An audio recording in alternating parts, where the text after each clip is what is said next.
نبی پاک صلی اللہ علیہ وآلہ وسلم کی ولادت کی رات ایران کا بادشاہ کسریٰ کا محل جنبش میں آ گیا۔ زلزلہ آنے کی وجہ سے کسریٰ کے محلات کے 14 کنگرے گر پڑے۔ ایران کے آتش کدہ میں 1000 سال سے مسلسل آگ جلتی رہی۔ ایرانی اس وقت تک آتش پرست تھے، آگ کی پوجا کرتے تھے، آگ کو خدا مانتے تھے۔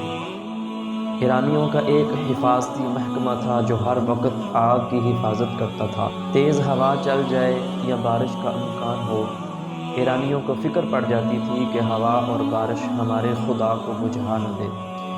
اس لیے آگ کو بچانے کے لیے ان کے پاس بڑے حفاظتی انتظامات تھے۔ 1000 سال سے مسلسل آگ جل رہی تھی۔ جس دن میرے آقا صلی اللہ علیہ وآلہ وسلم تشریف لائے، ایرانی آتش کدہ کی آگ خود بخود بجھ گئی۔ نہ ہوا آئی، نہ آندھی آئی، نہ طوفان، آگ خود بخود بجھ گئی۔ ایران کے بادشاہ نے نجومیوں کو اکٹھا کیا اور پوچھا کہ ایسا کیوں ہوا ہے؟ نجومیوں نے بتایا، آج وہ ہستی دنیا میں تشریف لائی ہے جس کے تشریف لانے سے صرف آتش کدہ ایران کی ہی آگ نہیں بجھی بلکہ دنیا کی ساری آگ ٹھنڈی ہو گئی ہے۔ شاعر دربار رسالت حضرت حسان بن ثابت کو اللہ تعالیٰ نے طویل عمر عطا فرمائی۔ 60 سال آپ نے جہالت میں گزارے اور 60 سال بحیثیت ایک سچے مومن کے آپ کو زندگی گزارنے کی مہلت دی گئی۔ آپ فرماتے ہیں، میری عمر ابھی 7-8 سال تھی، مجھ میں اتنی سمجھ بوجھ تھی کہ جو میں دیکھتا اور سنتا تھا وہ مجھے یاد رہتا تھا۔ کہتے ہیں ایک دن صبح ایک اونچے ٹیلے پر یثرب میں ایک یہودی کو میں نے چیختے چلاتے ہوئے دیکھا۔ وہ یہ اعلان کر رہا تھا، یا معشر یہود فاجتمعوا الیہ، اے گروہ یہود سب میرے پاس اکٹھے ہو جاؤ۔ وہ اس کا اعلان سن کر بھاگتے ہوئے اس کے پاس جمع ہو گئے اور اس سے پوچھا، بتاؤ کیا بات ہے؟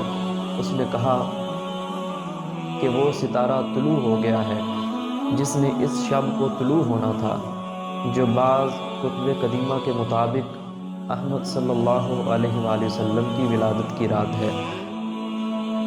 کعب احبار کہتے ہیں کہ میں نے تورات میں دیکھا کہ اللہ تعالیٰ نے حضرت موسیٰ علیہ السلام کو نبی کریم صلی اللہ علیہ وآلہ وسلم کی ولادت کے وقت سے آگاہ کیا تھا اور موسیٰ علیہ السلام نے اپنی قوم کو وہ نشانی بتائی تھی۔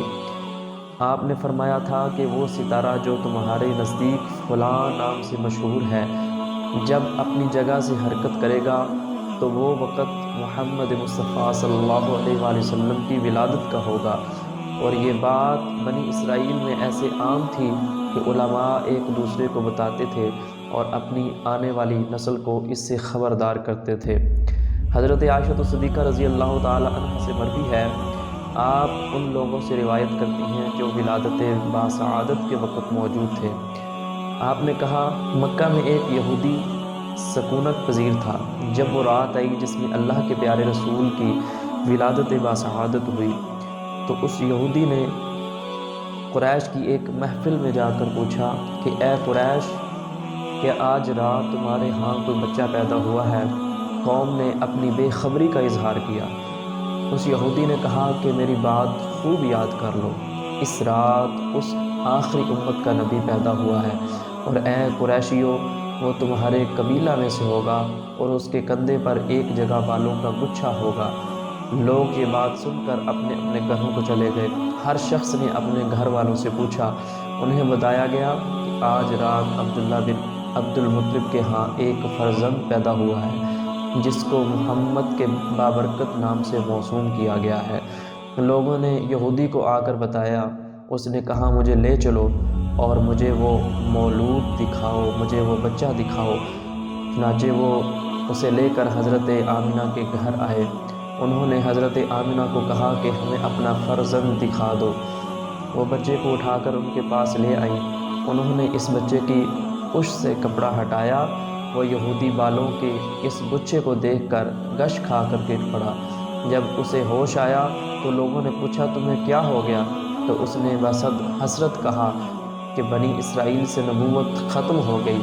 اے قبیلہ قریش، تم خوشیاں مناؤ، اس بابرکت بچے کی وجہ سے اللہ رب العزت مشرق و مغرب میں تمہاری عزت بھی بڑھا دے گا، عظمت بھی بڑھا دے گا، شان بھی بڑھا دے گا۔